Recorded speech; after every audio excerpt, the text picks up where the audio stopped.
Yan yung harap. Yan. Bukas na yan, oh. Yan. Bukas na siya. Bubuksan ko naman yung likod.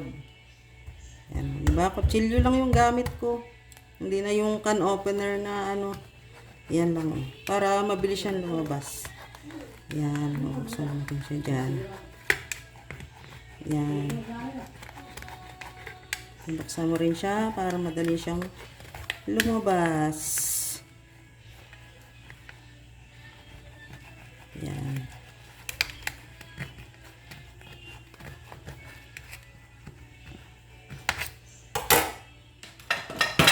Ayan guys, yan. Lagyan natin siya dito.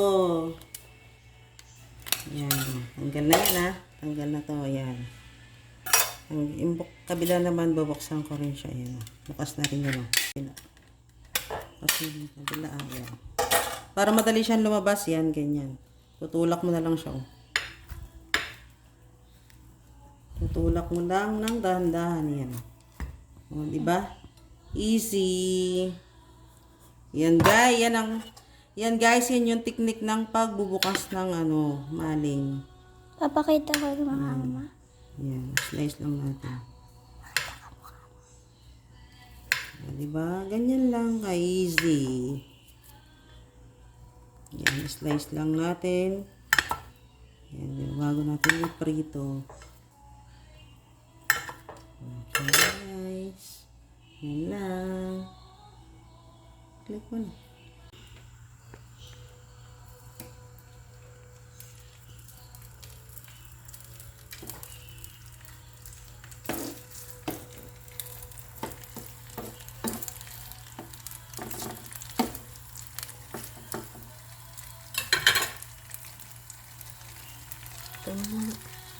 Ayan.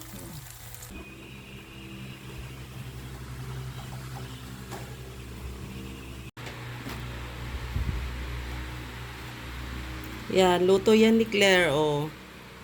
Marunong na magluto si Claire. Yan, fried rice na may egg. Oh, 'di ba? Meron pa siyang patopping sa taas, oh. Yan, almusal namin ngayon. Yung mga ate niya, mga tulog pa. Kasi nga si Tito. Si papa niya, tulog pa rin. Oh, ayan.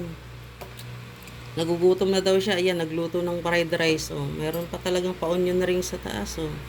May egg yan nakasama. Yan. Marunong talaga magluto na si Claire. O, diba? O, tara na guys, kain na!